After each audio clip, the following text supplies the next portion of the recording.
Okay, welcome, Rebel Priestesses. I'm Jessica Hadari, and I'm really looking forward to this conversation today with Marcia Baczynski. I've known Marcia for, I want to say, a little over 15 years, and she's one of those women that I just we run into each other, we'll have a little conversation, and I'm always really struck at the depth of the work this woman does and the depth of her message and like her own kind of rebel priestessness. And she's always one of those women that I want to get to know better. Like I could always use a little bit more of Marcia. So I'm really delighted to have this conversation where we just get to go down some rabbit holes together. But I'm actually going to pass the talking stick over to Marcia so that she can introduce herself to you all and the work she's doing, and then we're going to dive right in. So thank you so much for being here. Marcia, welcome, welcome. Oh, I'm so glad to be here. Thanks for having me. And I feel similarly, I see you around and I'm like, oh my God, you're up to such cool stuff. And I'm really happy that we're getting a chance to do this. And it's so interesting because I so strongly identify with the word rebel and the word priestess. I'm like, is that? I don't know. But I get that feedback from people a lot that like that's a thing that people associate with me. So I find that such an interesting thing. And what I love about your work is it's so about women finding their own path and finding what's true for them and bringing in all of the parts of themselves. Yeah. And that's something that I'm really keen on, bringing in the spiritual, bringing in the political, bringing in the relational, bringing in the agency, the self-agency. So I'm really happy to be here and happy to be diving into this conversation with you. Awesome. Yeah, so I'd love for you to just tell us first. I mean, I imagine that a lot of people watching this, they already know who you are because you've been like out there in the world doing amazing work for a long time. But just give us a sense of like, what are you rising up to accomplish now? What's juicy for you? And then we'll kind of go into some of the topics that we wanted, the rabbit holes we wanted to do. I just want to, for women who don't know you or who do. So a lot of people know me from my work with Cuddle Party. I'm the co-founder of Cuddle Party, which is a non-sexual event centered around communication, touch, and boundaries, basically. That's been going for about 14 years. I started it with Reid Mihalko in New York City in 2004. And we have about, 130 facilitators around the world at this point, running small events, changing people's lives. So that's the project a lot of people know me for. But for the last 3.5, 4 years, something like that, I've been working on a program called the Good Girl Recovery Program.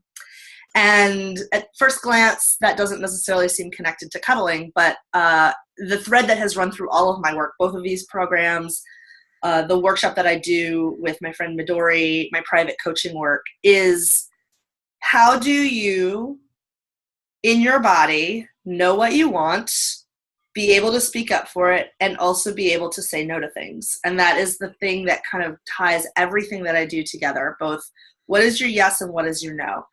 And there's people who teach about how to have boundaries, and there's people who teach you about how to go for what you want. And for me, you have to have both. So I've basically dedicated my entire life to helping people in general, women in particular, find that yes and find that no for themselves. I love that. I love this piece of your work because I'm I guess a recovering good girl. I've always been a rebel at heart, I think in my natural essence, but I was so well trained growing up to be that good girl. And I can imagine a lot of women here listening can identify with kind of having both of those happening internally. But I know that, it's like every time a woman says maybe or yes, when what she really means is no, it's like we are financing a paradigm where women don't feel safe. Women all over the planet don't feel safe to speak up. So this is one that like logically it seems easy, yes, no, right, left, like it seems like it's that black and white. It's not always. It's something that even empowered Western women struggle with, and those little white lies we tell ourselves, or those little ways that we kind of make ourselves small and don't really make powerful requests. So I'm so happy you're here to just dive down this particular rabbit hole with us. Tell us a little bit more about the work you do in that regard, around desires, around boundaries. Just, go ahead and just open that up. Well, yeah, I mean, the thing you just said about those little white lies, I think that's a really good way of looking at it. We constantly are lying to ourselves about what is really okay with us and what's really not okay with us. And we're trained not just by men, but by other women to do that. It's one of those things where there's a lot of pressure put on women to sort of smooth out the social edges, to do the emotional labor, to kind of do the holding of the culture, basically. And when we take that on, and there's nothing wrong with doing those things. There's nothing wrong with smoothing out the edges.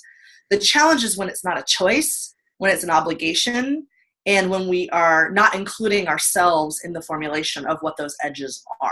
Mm-hmm. So if you're listening to this and you're like, but I like doing those things, that's not the problem. The problem is when we neglect to include ourselves in accounting for everyone's needs. The problem is when we don't have a choice about whether that's our role, when the men in our office just assume that we're going to handle the cupcake party, or the teacher never calls your husband but always calls you about the kids, or like all of those little things that fall on women's shoulders, and those expectations that we're going to take care of everybody else, and then we don't get a choice in that. And so it's societally constructed, and it's a lot of little things that add up over time to tell us our needs don't matter, other people come first, our job is to make sure that everybody else is happy, don't rock the boat, so on and so forth. And so breaking out of it is not just as simple as flipping the bird and saying, I'm done with this. Like, we are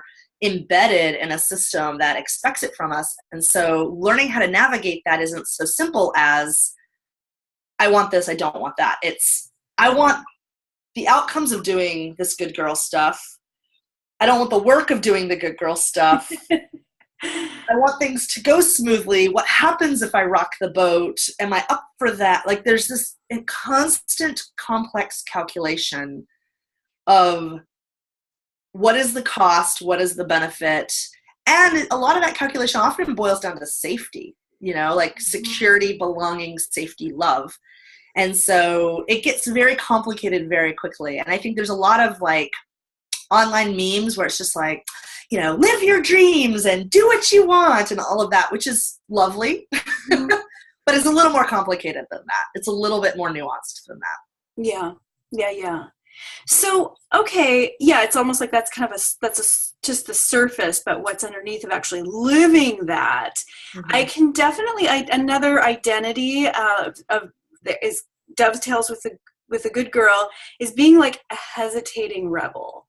Like, there's times where I'm like, and I have like clear and I know what I want and I'm being out there.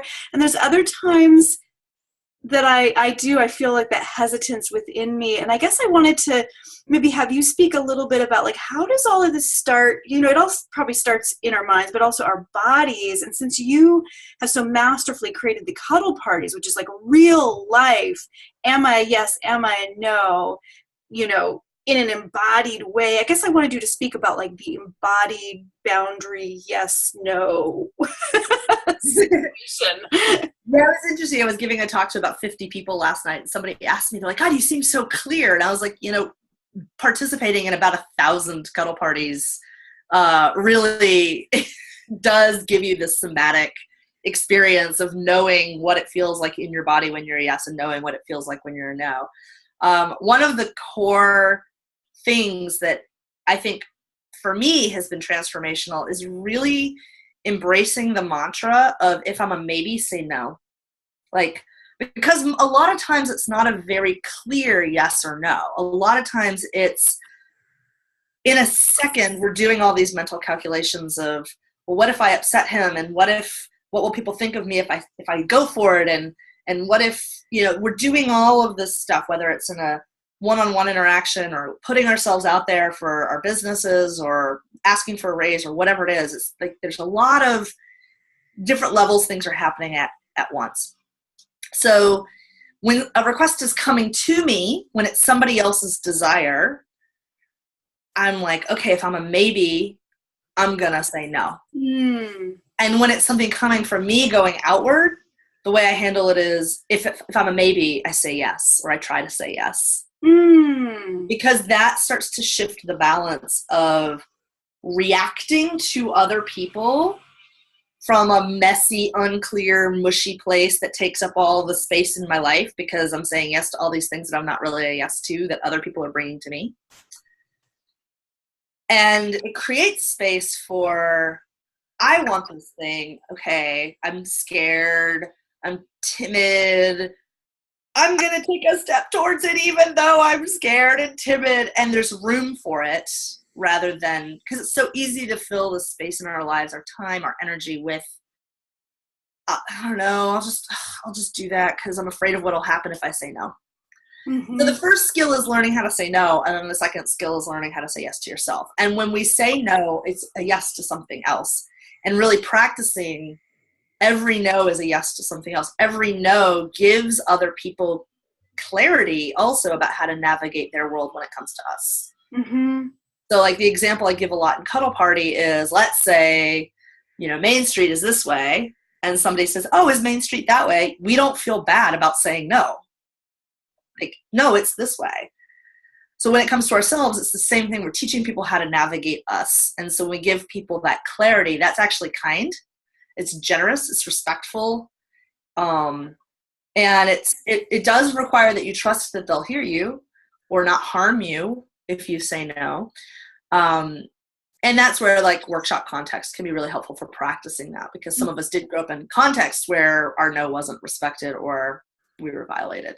So it's a tricky thing, but having a lot of practice with that and really like, what does it feel like when I'm a maybe? Okay, when it's coming from somebody else, if I'm a maybe, I'm going to say no. And when it's coming from me, if I'm a maybe, I'm going to say yes. Oh, I love it. I love that you recapped that, because I was like, oh, I want to recap that exact piece. That's awesome. I love it. It's like when I'm going to make a request, I'm going to say yes, and it's like opens up this whole possibility for adventure. It's like an adventuresome kind of being a yes woman. And then on the flip side, if a request is made of me and it's kind of like I'm not feeling that yes, I'm not really a no, but the yes isn't, I'm not like yeah fuck yeah, then it's like, okay, I'm just going to honor that as a no, knowing, like you said, that will actually open up a whole other possibility, either with someone else or with that person. Or it also creates a sense of adventure, because like, well, perhaps there's an invitation to discover, well, what is a yes, like almost like a negotiation, empowered negotiation. That's awesome. That's super cool. I have definitely thought about the piece of if I'm a maybe, then just kind of veering into the realm of just being a no. But I've never thought of the other side, which you presenced, of like, if I'm giving the request or I'm making the request, I'm a maybe, to just like go with it, to be a yes. So I really love that piece. It's kind of a new texture that I'm really enjoying. So I'm gonna have fun with that. Yeah. Cool. I had a question about, and this may have arisen this arose when we spoke earlier in a previous conversation about how it's probably being a human, but for me, I'm a woman. So like as a woman, like it depends on like my cycle, whether I ate, whatever, like my boundaries shift and change, whether I'm on the computer or doing work, or whether I'm luxuriating on the couch, like my yes or no, or my boundaries around different things are going to be different depending on all these different factors. So can you speak a little bit about the changeability of desire and boundaries? Absolutely. Yeah. I mean, this idea that our boundaries would stay the same and our desires would stay the same is total nonsense.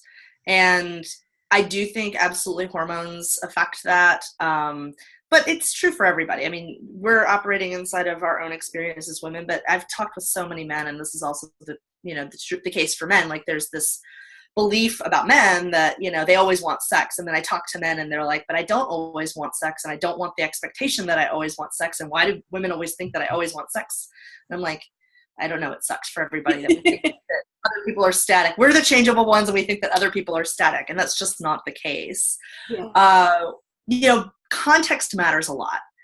And a lot of times when we're thinking about doing something, whether it's something we want or something we don't want, the context will matter so much about whether we're a yes or no. So like, for example, if you're imagining somebody just like giving you a scalp massage, and that's something you happen to generally like, you know, like you're just like, oh God, yeah, that sounds really good.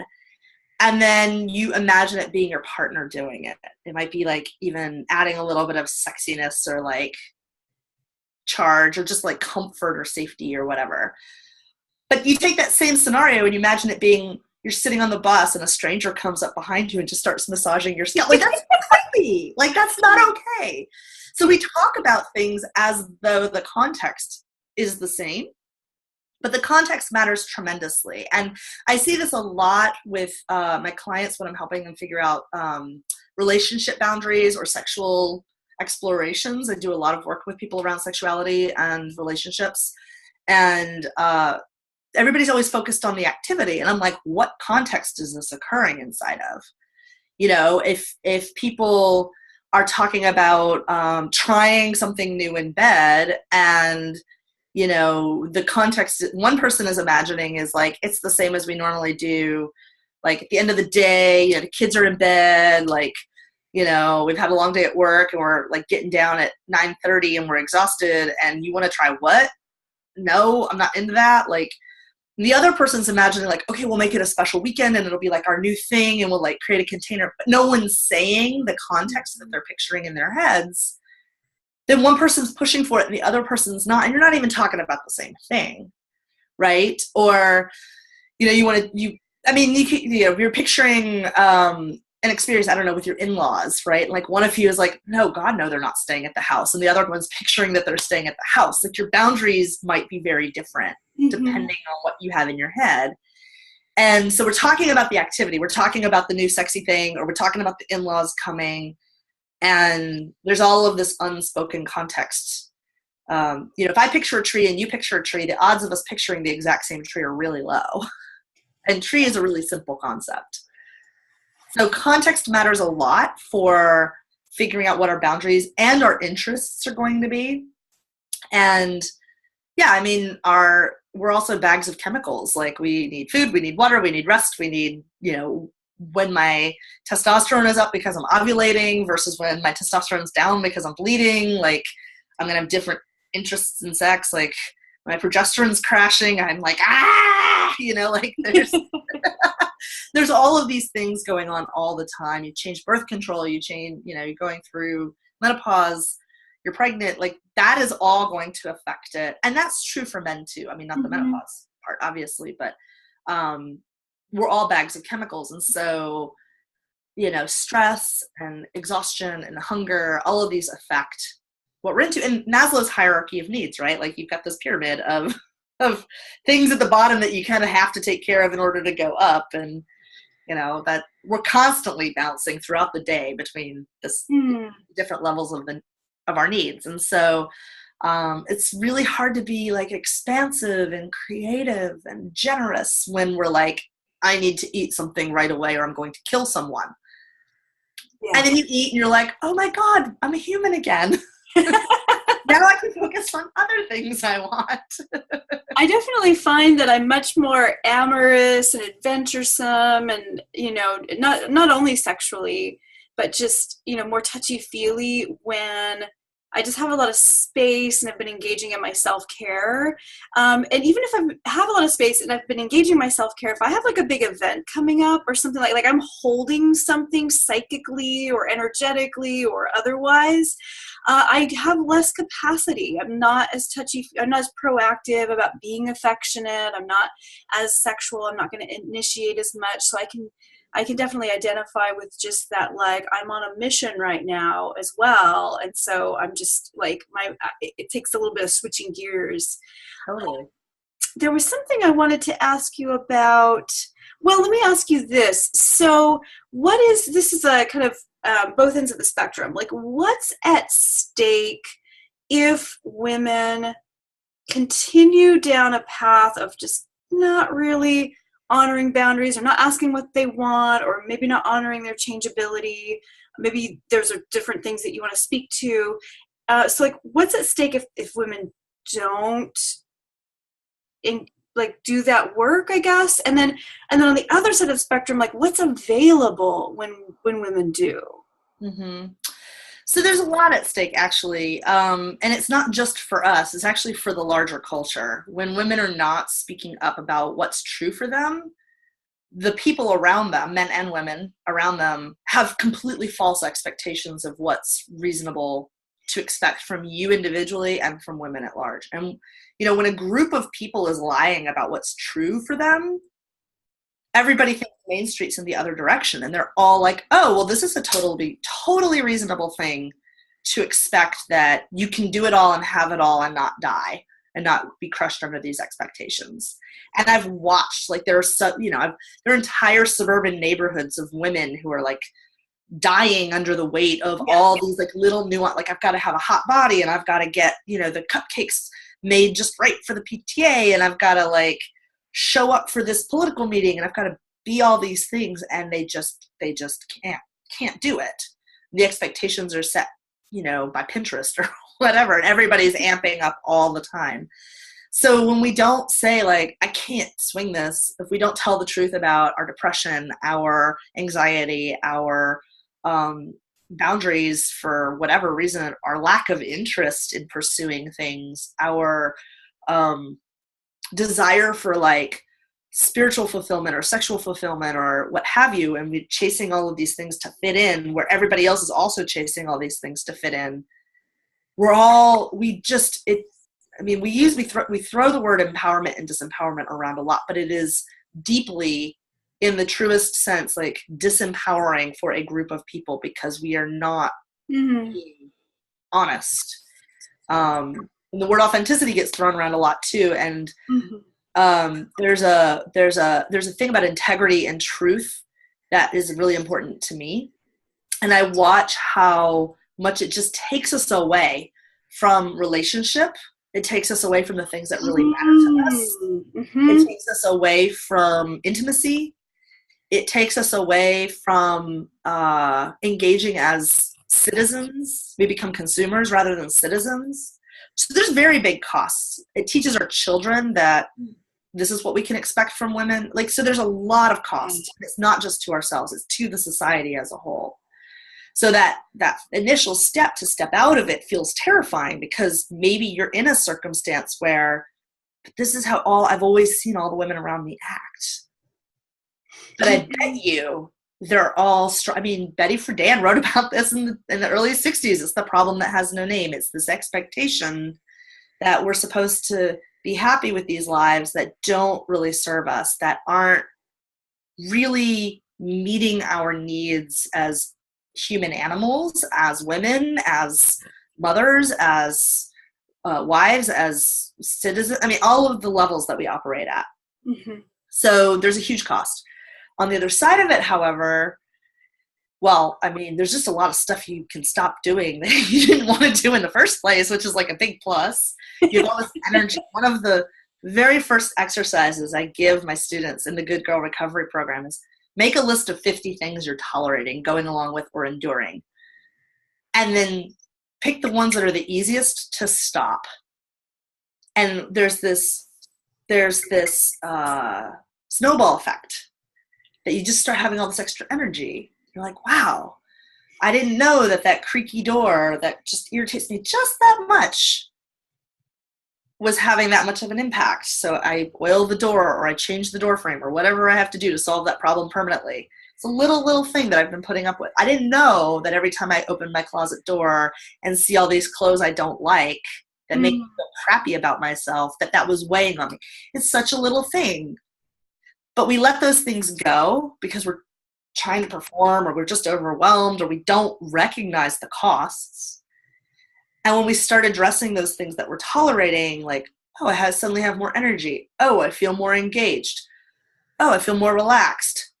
Oh, now I can do that creative project I want to do. Oh, now I can do that ritual that I've been thinking about forever. Oh, I can take political action. Oh, I can show up in my church the way, like whatever your thing is, like there's a direct connection to that kind of little lack of enforcement of our boundaries adds up. And then everything just starts to gradually shift. And it's like, oh my gosh. And you do that for 2 years. I do this twice a year. I make a list of everything I'm tolerating. And then I just start going through them. And man, from when I started that process to where I am now, my life is so much easier. Wow. A tolerance audit. It is. That's great. So it's like, a lot of times our minds go to the big thing we're tolerating or like the big problem in our lives, and it just feels overwhelming.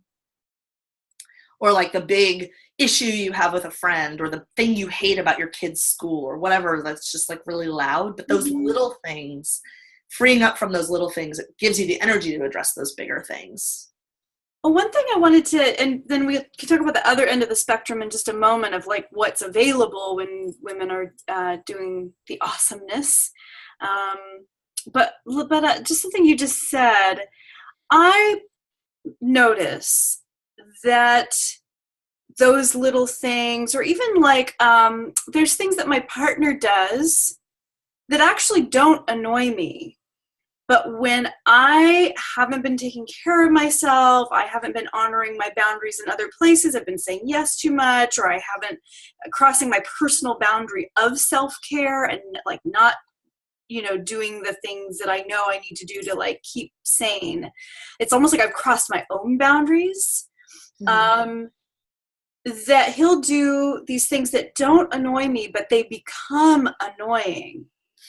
And so I wanted you to talk a little bit about like my take on anger and irritability is like anger comes up almost always in defense of a boundary. It's like a survival thing. It's like pushing an attacker away up to on the biggest extreme, or like an internal boundary and kind of like a, ferociously defending something that has been crossed or is about to be crossed. And so I wanted you to just talk a little bit about irritability, anger, because I think those are things that women secretly grapple with. It's irritability and anger, depression are things that we don't really talk about publicly, but I think that there is absolutely a relationship between anger and boundaries. So yeah, I just wanted to hear your thoughts about that. Yeah, I actually have some very strong opinions about this. I tend to agree with you that anger and boundaries are connected. And I also think it's really interesting how anger is, in addition to the cultural expectation that women will just take on this emotional load for everyone else, we're also not encouraged to have anger, which is sort of a continuance of, well, you're a woman. You shouldn't have boundaries. You should just be a mother and a wife, and your entire identity should be in relationship to other people, not actually have agency of your own. And so what ends up happening is we think something's wrong with us, and we self-harm.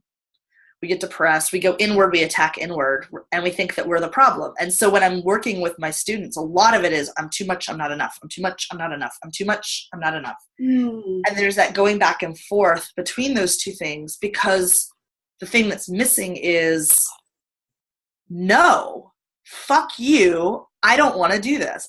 And sometimes when we start to step into realizing how much we have not taken care of ourselves, or other people haven't taken care of us when they should have, like our parents or whatever, where that expectation is you're just supposed to be this, do this because of your gender, that anger can feel overwhelming and terrifying. Because we've been socialized, A, not to have it, and B, the boundaries have been crossed so many times, either by ourselves or by other people. And it's just like that. There's a lot of rage there. And I think that when we're taught, oh, but you shouldn't be angry. Like, it's unladylike. It's not nice. It's not, if you just need to calm down. Like, that just gets me so angry when people tell women to calm down. I'm like, maybe she's upset for a reason. Is it possible that her entire history has included people telling her to calm down instead of actually addressing the problem that she's So they're intimately connected on a bigger scale. And then in those other moments with our partners, yeah, like sometimes it's easier to take out the frustration we feel about us not enforcing our own boundaries or not taking care of ourselves. Or, and I think this is important, sometimes the boundaries have just changed and we didn't catch it in time. Like, it might have been fine before, and then something in the context shifted. Mm-hmm. You know, we're less resourced. We've taken on more. The thing that used to be okay now isn't. And we blame our partners for not being mind readers. And that's because we're not taking care of ourselves, and we're not saying it. And sometimes it's because we believe that we're not allowed to change our boundaries, but you are. That's normal. Part of being present is change. When you're being present, change is normal. And boundaries changing and desires changing is a part of being present to your circumstances and to your experience and to other people's experiences as well. Like, their boundaries will also change. And so relationship is a dance of constantly changing, not totally changing, but like the nuances of it are constantly changing. You know, that thing that he does is fine 2 days ago and is now irritating. And then it's about how do you communicate that responsibly instead of being like, you did this to me, and instead be like, hey, something in my context has shifted. Yes. Generally that doesn't bother me, but could you lay off right now? Yeah. Or I need to go away and do this thing to take care of myself or whatever. Yeah. I love what you said about presence, because I think the word presence also gets thrown around a lot. It's kind of high up on the values of spiritual people to like be, oh, she's so present or he's so present. But I love how you related it to being present actually might, well, this is my paraphrasing, might actually lead to more changeability, because you're actually noticing where those shifts happen. And I can see places in our spiritual communities where we've just taken these kind of spiritual values and we've just slathered them on top of these old puritanical values. And so where we very much value being present, I think we also, I could see how there's a little bit of work in there to have that also include changeability, because changeability has not been valued in the past. And I think we're still in kind of the birthing pains or growing pains of like being okay with being mutable. So I love that you said that. Yeah. There's this idea that being present means being really still. And I'm like, where do you see that in nature ever? That's awesome. Your mind is still so that you can notice the change. You're not reactive, you're responsive, which means you're responsible. Those things to me go with being present, which is different. You know, they're getting away from the reactive mind. I think we've, which is good, right? We want to get away from the reactive mind, but we don't go far enough. Like we calm that part down, but we don't actually go far enough into, change is normal. Change, like, this is the non-attachment stuff. Like, this is why we are present, so we can see what's happening now and what's happening now and what's happening now. And our desires change, our boundaries change, our partner's desires change, our partner's boundaries change. What's true now? What's true now? Like, actually being curious instead of being like, psh, I know that already. I already know that about myself. I already know that about you. Yeah. One of the things I've been delighted to discover as I get older is I both know myself and I continue to have things I get to discover about myself. And as I get older and my hormones shift, I'm like, oh, I thought I had this figured out. And I mean, part of me is like, oh gosh, I have to do this. But the part of me that's continually fascinated by being an animal is like, oh, what's my animal need now? Huh, fascinating. And it becomes this opportunity for intimacy with self and with other. Yeah. When you're actually being present to what's true now. Yeah, I wanted to just speak to the piece in my own life around how noticing when my desires and boundaries have shifted, like really noticing it sometimes means that relationships end or change, and it sometimes mean that careers end or change, and that just those two things right there are just two huge, possibly very scary scenarios where, you know, we were raised in a culture that very much values like being with your partner forever and ever and ever, and being in the same, I mean, at least with my parents, like kind of being in the same career forever and ever and ever. And I think neither of those things are true in the same way for our generation, just in the times that also just in the popular times we live in.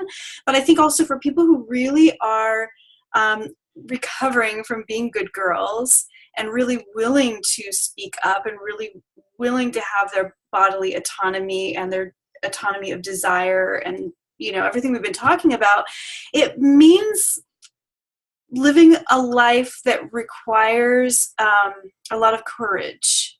So I wanted you to, maybe this is a good segue into like, well, what is available when we do have the courage? Mm-hmm. Mm-hmm. The thing that I come back to over and over again is how much less stressful it is to just be that level of like ruthlessly accountable to what's true. True for you and true for other people. When you're willing to show up and not be in your story about what should be the case, but actually are available for what's actually true.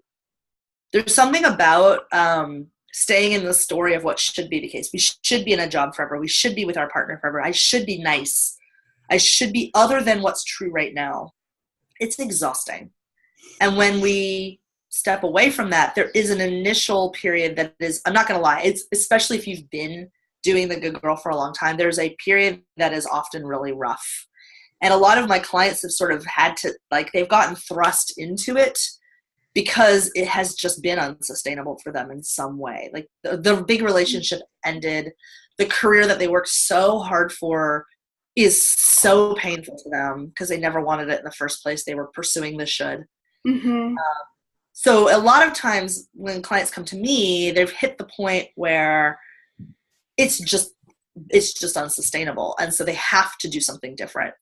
If you're listening to this and you're like, everything seems fine, like, awesome. You're probably either like already telling the truth often enough about what's true that you and the people around you are used to truth telling as a way of being, or you just haven't hit a bump big enough to destabilize the whole thing. And I hope it's the former, or if it's the latter, I hope you never hit that bump. And it's a gamble, and it's a calculation that we're all making. But what becomes available is a level of resilience, of deep trust in yourself, deep trust and knowing that things will be hard because life just throws a lot of us curveballs.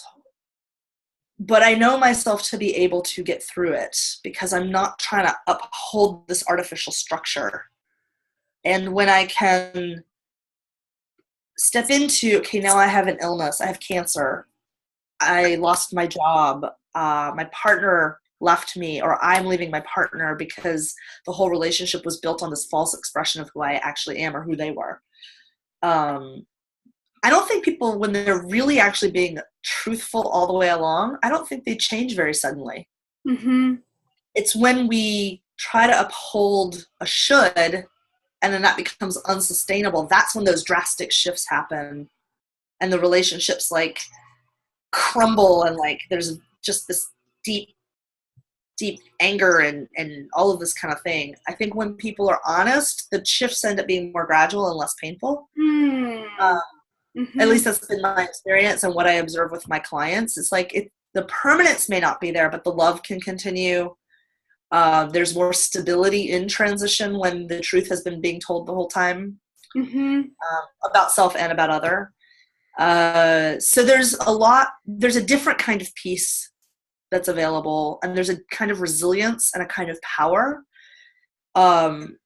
that, you know, when you're really talking about concepts like rebel or priestess, it's this clarity that you're not being swayed by other people. It just becomes like, well, I know what's true because I've tested it with reality a lot. Mm-hmm. You know, I've bumped up against my edges because I was being ruthlessly accountable to my boundaries, and like, oh, the other person didn't like that. Okay, well, that particular relationship might need to end or shift. Oh, but look, I'm still standing. And there also becomes this is also important, I think. There becomes a discernment about where you can be yourself. And that starts to also create people around you. And I think you've cultivated this. I've watched your community around you for a long time. And I certainly feel like this is available to me. Like, the people around me, like, they get me on this level that they wouldn't get me if I had been doing the stuff I was doing in my 20s, where I'm like, I'm going to just keep pushing through this discomfort to do this thing because everybody feels like I should. Like, now I'm like, I don't got it in me, y'all. And they're like, yeah, that seems reasonable. Or like, I think I can do this thing. What do you guys think? And they're like, yeah, I've seen you do that before. You know, there's this way of being seen and being known, not just by our partners, but by the world around us. Yeah. Where, and it's a practice. I mean, it's a constant practice because the world will try to convince you want things other than what you want all the time.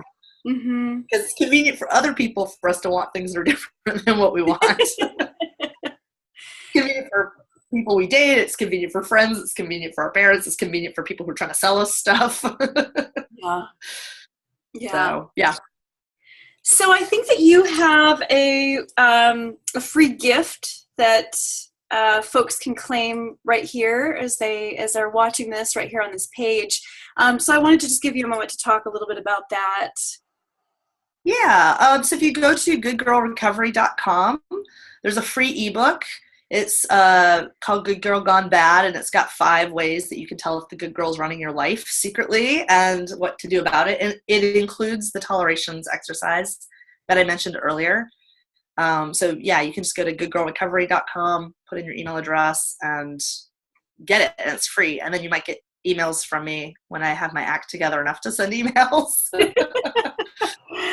Awesome. But yeah, I try to send useful stuff, and you know, a lot of folks have found it incredibly helpful. Cool. Very cool. I love the name. That's fantastic. Thank you so much for offering that. Is there any last tidbit, jewel, that you want to leave women with? It's just, you know, it could even be a repeat of something that was said, but just wanted to give you a final moment here. I guess the main thing is that your desires are vital in the truest sense of the word vital. That they are the things that give you life. They're the things that spark you. And when you try to squish them, it's A, being really mean to yourself, and B, those things will find a way out. And so they may come out sideways, they may come out crooked, they may come out in weird ways, but desire is like the plant that always finds its way through the sidewalk. So you can give it, I find that when you give it room to grow and you give it room to breathe, there's a beauty that emerges that is really benefiting not just you, but all the people around you as well, because there's a truth and a beauty there that is like, I don't know, people just seem to glow when they actually let themselves have that and tend to that desire. So whether that's a sexual desire, professional desire, what have you, just like allowing it to be, and then cultivating it and letting it be expressed. Maybe it's, you want to pick up an art hobby or just read more books or whatever the thing is that you notice that desire is in there and you're busy crowding it out with shoulds. Like, let it have its space. Let it have its space, and really incredible things will emerge from it.